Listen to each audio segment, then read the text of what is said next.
Good morning, everyone. Today is the 22nd of June. It's Thursday morning, and we're starting a new project.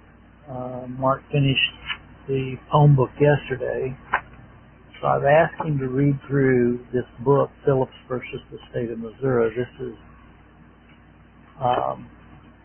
regarding my refusal to license and place children with homosexual foster parents, and God's victory over the state of Missouri in a federal case against them for their wrongful termination of myself.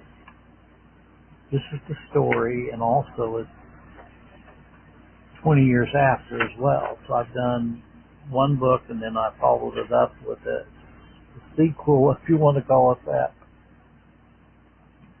Now, this book that Mark is reading was actually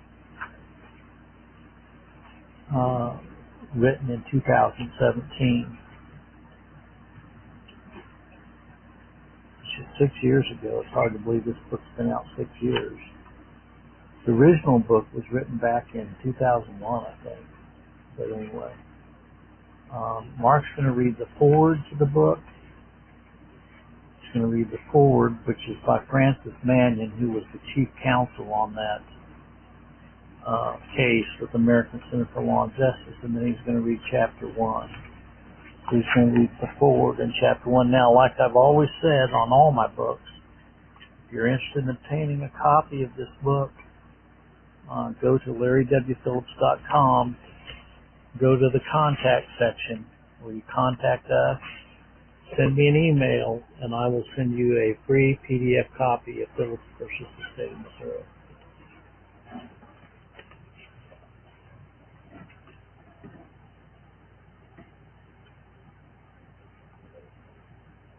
Forward from first printing, Phillips versus the State of Missouri, Forward in chapter 1. Woe unto them that call evil good and good evil, that took darkness for light and light for darkness, that took bitter for sweet and sweet for bitter. Isaiah 5:20.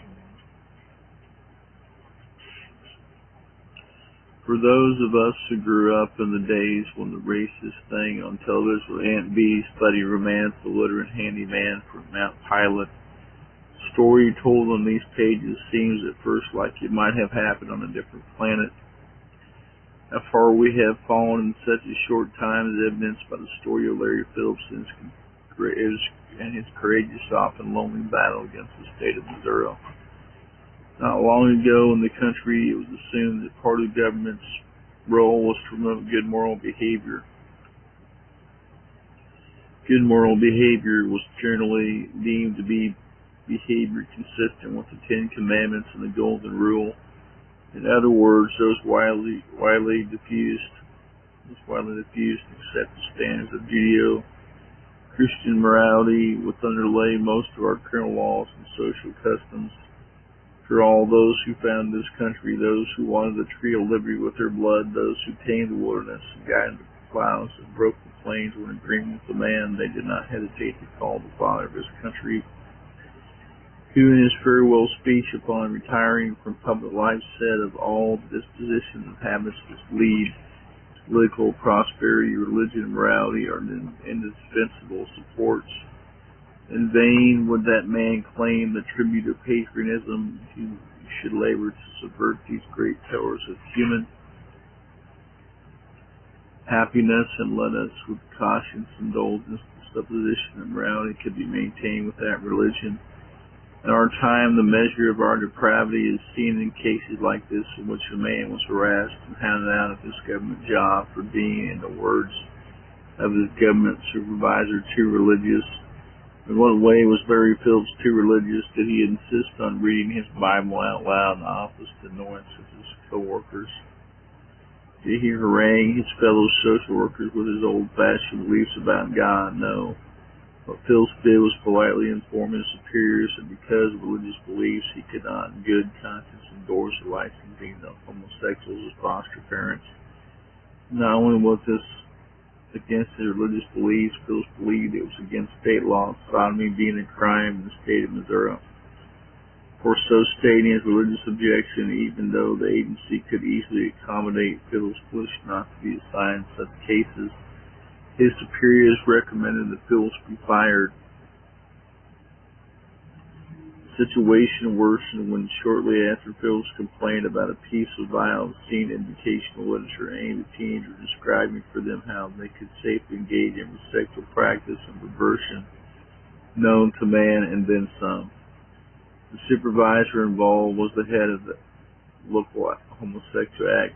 This group act up was on record describing himself as an in-your-face queer who gets angry every day. These are the actions deemed by Phillips' supervisor to make him too religious to work for the Missouri Department of Social Services. In these pages, Larry recounts his long struggle for some measure of justice. It was a struggle in which I was privileged to represent him in the courts of law in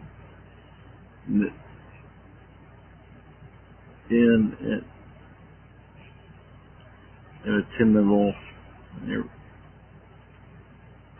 irrepressible Todd Nielsen, a Kansas City attorney who, as the first to recognize the importance of Larry's case, who shared the burdens of the battle with great personal and professional risk. The state fought us tenaciously every step of the way, going to the Court of Appeals 3 times in the course of the litigation, subjugating Larry to, and at times, 3,000 days deposition. Trial itself was a nail-biter. Missouri deliberated for nearly 3 days before returning a verdict in Larry's favor. Most gratifying was supposed to have a verdict dressing down the state administered the Clinton-appointed trial judge, who urged Missouri to educate its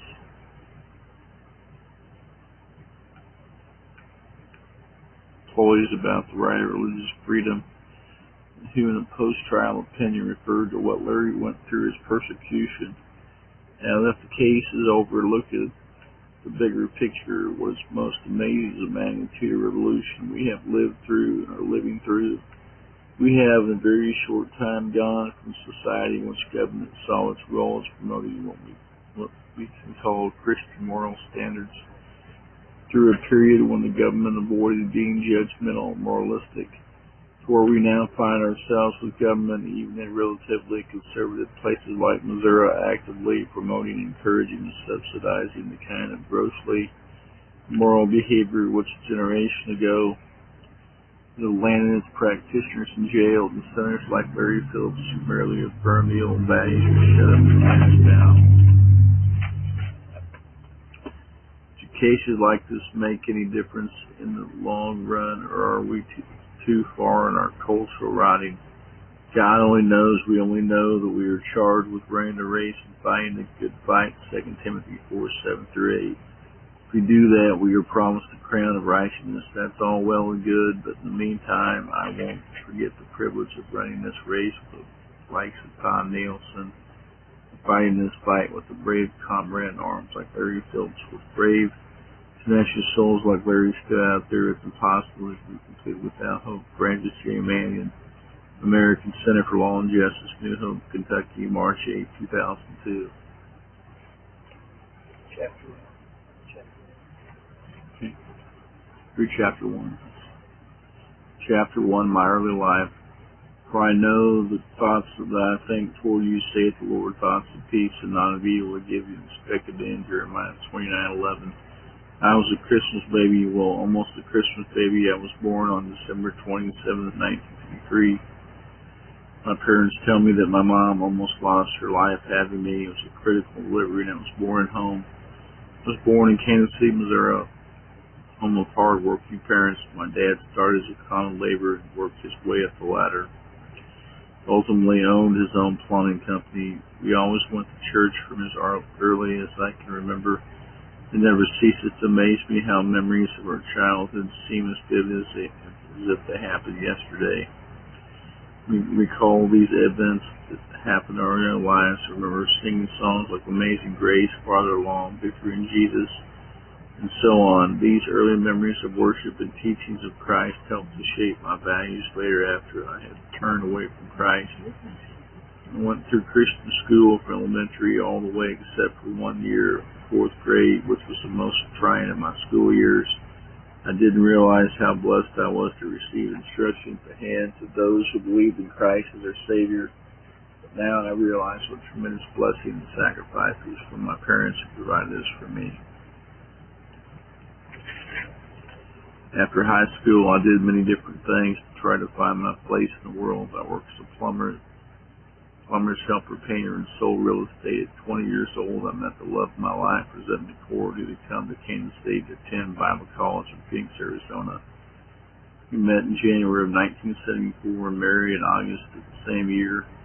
We attended church as a rule, but neither one of us had fully understood the grace of God. We had been in churches that placed more emphasis on works of perfection than on God's mercy and grace. I was now on the run from God and got involved in a cult.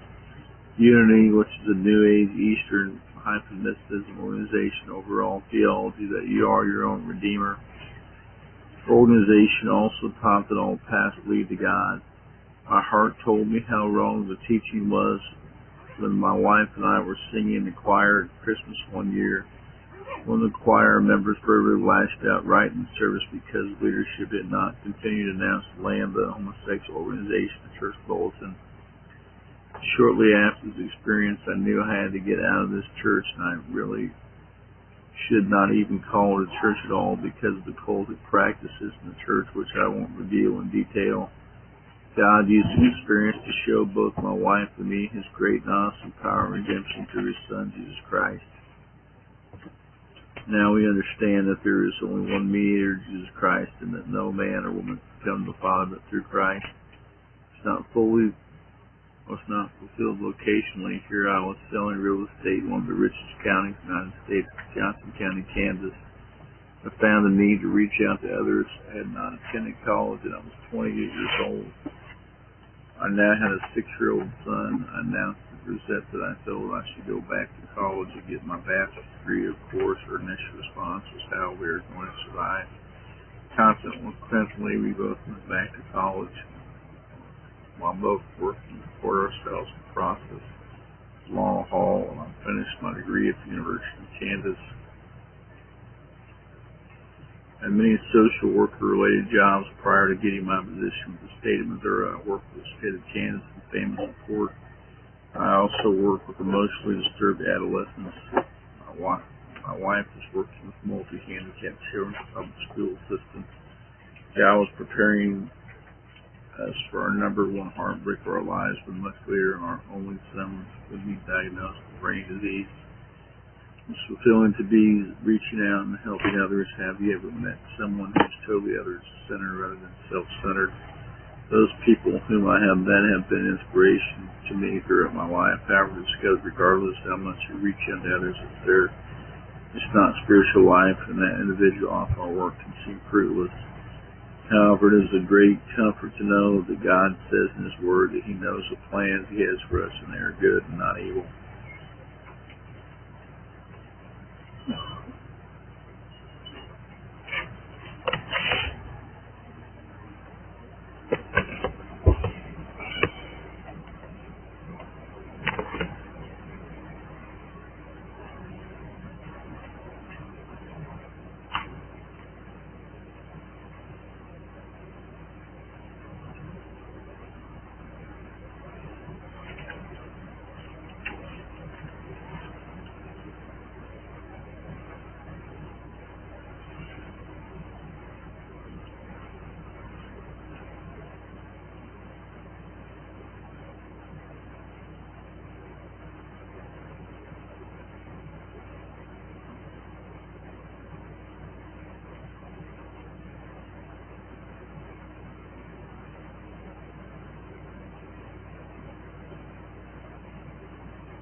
Okay, well, thank you, Mark, for reading that.